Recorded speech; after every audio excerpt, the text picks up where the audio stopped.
Max Verstappen. What happens when a new era car hits full throttle in Melbourne and the battery starts dying before the straight is even finished? Albert Park is built on speed, and the 2026 rules are built on harvesting energy under braking, and that mismatch is about to be exposed on live television. The real story was never about the lap time. It is about the moments where the car suddenly feels like it has been unplugged, and every driver behind sees you slow in the worst place. Boss, if that looks ugly in dry weather, imagine it when rain arrives and everyone is guessing. Here is the math that makes teams nervous. Melbourne runs around 71.5% full throttle, with only about 10% of the laps spent braking, and just 7 braking events totaling roughly 8.5 seconds. In Bahrain, you can recover about 5.7 megajoules per lap under braking, but in Melbourne that drops to around 2.9 megajoules. Drivers still need close to 8.5 megajoules to push, so they steal energy at full throttle, and that costs speed.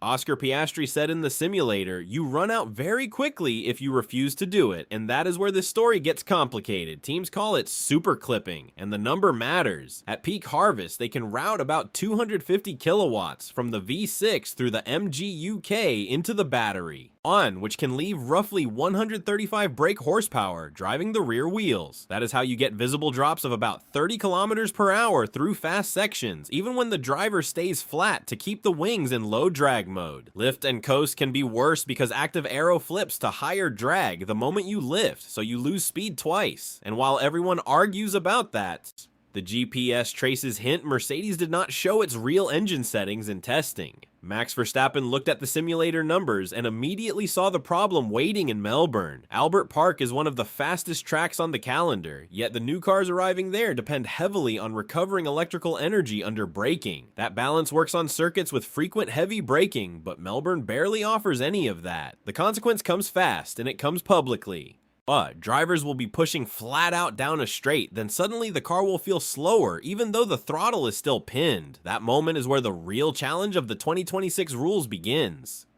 The numbers explain why teams are uneasy. Albert Park runs roughly 71% full throttle, while only about 10% of the lap involves braking. That means far fewer chances to recharge the battery. In Bahrain testing, teams could recover about 5.7 megajoules per lap under braking. In Melbourne, that drops to around 2.9, yet drivers still need close to 8.5 megajoules to attack properly. Oscar Piastri admitted that if you try to run the lap without harvesting aggressively, the energy disappears very quickly, and suddenly the car has nothing left to deploy when it matters most. That is why teams are preparing a technique called super clipping, and pulling energy from the engine even while the driver stays flat on the throttle. At peak harvest, the system can take about 250 kilowatts away from the engine to recharge the battery, which means the power actually pushing the car forward drops sharply. The driver never lifts, but the car still slows in places where fans expect maximum speed. Verstappen warned that Melbourne will expose this weakness more clearly than Bahrain ever could. And while everyone debates how visible that slowdown will be, another mystery from testing is already raising eyebrows inside the paddock. Mercedes walked out of Bahrain with the paddock more confused than impressed, because the car looked calm while the data looked strange. On the surface, rivals saw other teams deploying harder on the straights and assumed Mercedes was behind, but inside the garage, engineers were not reacting like a team that just got beaten. They were acting like a team that had chosen silence. George Russell even called testing a reality check, yet the mood around Mercedes never matched the words, and that mismatch is the first warning sign. Mark Hughes studied the GPS traces and pointed to the same conclusion others quietly reached. Mercedes was running its power unit turned down in testing. Craig Slater reported that people with direct access to those traces believe the best of the Mercedes package has not been shown yet. Here is why that matters. If the engine is detuned, it changes what the battery can do, and it can make a rival look stronger even when they are not. Charles Leclerc said the new hybrid system gives teams endless small tweaks to hide true potential, and Mercedes lives for that game. Toto Wolff publicly framed Red Bull as the benchmark, but that can be theater when the real goal is to arrive in Melbourne with answers nobody else has. Yes, and McLaren also admitted it did not run its final specification in testing, so the front of the grid is still holding cards back. The data tells a completely different story because what looks like a straight line weakness can be a chosen disguise. And once Mercedes turns everything up for the first time, Ferrari's advantage will not be about secrecy at all. Oh, it will be about what happens off the line when the lights go out and the start becomes a weapon. Ferrari did something in Bahrain that made even calm engineers stare at the start data twice because the SF26 did not just look quick, it looked violent off the line. Lewis Hamilton went through a practice launch that turned heads from deep in the pack to the front by turn 1 in one clean burst. That is not a small detail for Melbourne, where track position is often the whole fight. When a new era begins, the first punch matters, and Ferrari is lining up a punch that could decide the opener before the first lap even settles. The headline time helped the story, but it is the shape of the performance that scared rivals. Charles Leclerc logged 1 minute 31.992 on the C4 tire, the only driver under 1 minute 32 in preseason. Ferrari also ran huge distance without drama, over 1,000 laps, the rough load of 14 Grand Prix. In a year where most teams expect early reliability pain. Then came the aero tricks. The rear wing can rotate 180 degrees on straights, and a flicktail winglet concept tied to the rear packaging makes copying it far from simple. But the smallest piece may be the sharpest blade, the turbo. With the MGU-H gone in 2026, spool matters, and Ferrari's smaller unit reaches boost faster, which is why they can hold higher gears where others drop down.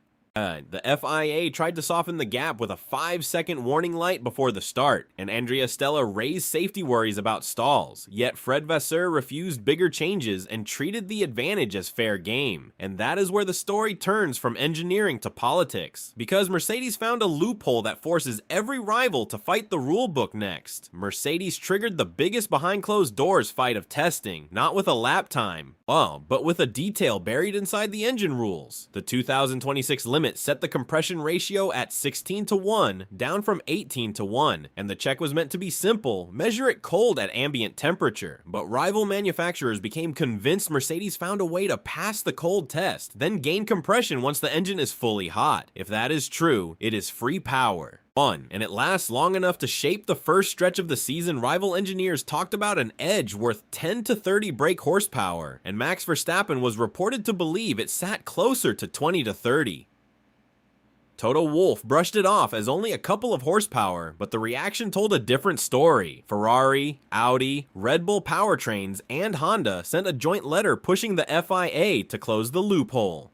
The pressure climbed so fast that the World Motorsport Council held an electronic vote, and every manufacturer, including Mercedes, voted for a change because nobody wanted this to become the new normal.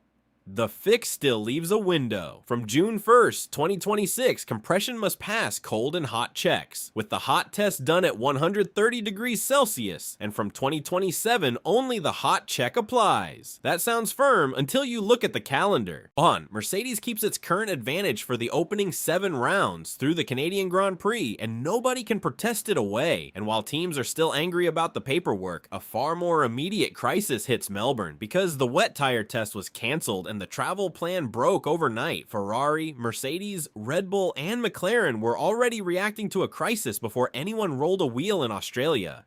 Because late February airspace closures across 8 nations blew up the travel plan overnight. Around 1,000 F1 personnel had to reroute with almost no warning, and journeys stretched as long as 44 hours. Formula 1 set up 3 charter flights, Ferrari arranged its own route through Singapore, and other teams bounced through places like Hong Kong and Perth just to reach Melbourne. The cars were safe by sea freight, but the people arrived drained. And then something worse happened. The cancelled wet tire test. Pirelli had planned a 2-day wet development run at Sakir using Mercedes and McLaren mule cars, and it was called off immediately. Over 100 staff were left stuck in Bahrain, and the test never happened. Pirelli chose Bahrain for a reason. The abrasive surface creates wear and water behavior you cannot copy with sprinklers on many European tracks. Mario Isola wanted to cut the crossover time between full wets and inters because the 2026 tires are narrower, 25 millimeters less at the front and 30 less at the rear. Now look at the timing. Forecasts for Melbourne Race Week include thunderstorms and heavy rain, and Pirelli has not announced a new date for that test. If qualifying or the race turns wet, teams could be forced to run compounds that never got the high-speed validation they expected. And the FIA even has a rain hazard rule that can unlock park firm up to 2 hours before qualifying if the rain probability is above 40%. But that becomes a gamble, not a solution. And with the grid expanding to 22 cars, the sport is about to add new race systems that can turn a tricky weekend into pure chaos. Mercedes and McLaren are heading into Melbourne knowing the racing itself has changed, because the FIA quietly rebuilt the way these cars attack and defend. Active Aero now runs 3 different modes, and the low grip setting is the one that matters most in Australia. In mixed conditions, only the front wing is allowed to open, while the rear stays in corner shape, after simulations showed cars could push wide in fast kinks if both wings opened on a damp track. Add a storm threat, add new cars already fighting energy issues, and suddenly even a small patch of moisture can flip the balance in a way nobody can predict yet. Then comes the replacement for DRS. Overtake mode is not a flap, it is extra electrical energy. If you are within 1 second at the detection point, you get half a megajoule on the next lap, and you can spend it anywhere, for attack or defense. The leading car loses deployment above 290 kilometers per hour.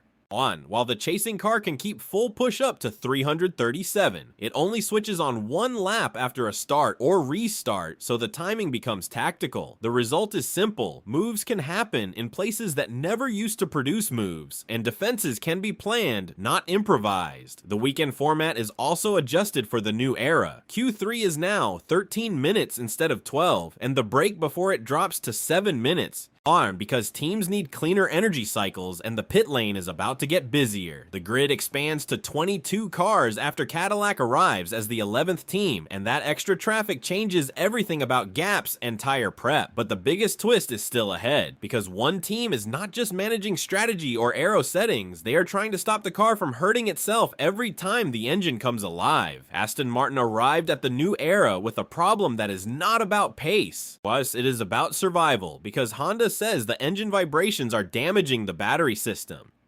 HRC President Koji Watanabe called the situation extremely tough, and the language from Honda was even sharper. The car was stopped because it was dangerous. The vibration starts in the engine, but it gets amplified by the way the chassis absorbs it, creating a resonance that cannot be fixed by changing one part. When that happens, the race weekend becomes a test of endurance before it becomes a fight for points.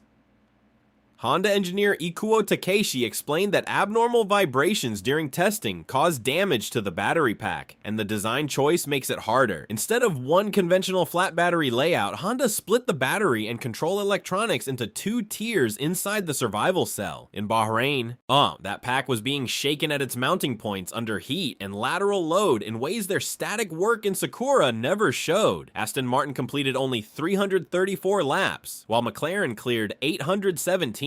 On the final day, Aston Martin ran 6 installation laps and stopped because they had run out of spare batteries at the circuit. Lance Stroll estimated the car was about 4 seconds off the front. Aero and GPS work from BBC Sport suggested roughly 1.5 seconds per lap of that came from the Honda power unit deficit alone, about 37% of the gap. Honda is throwing countermeasures at it: reinforced mounts, torque smoothing, stronger support, live vibration sensors. And Takeshi says the target is to be competitive by Suzuka in round 3. Martin Brundle warned of the trap: if the car is not running, you collect no data, and the hole gets deeper. And that is the full weight of Melbourne. It will not just show who is fast, it will show who built a system that can hold together when everything goes wrong.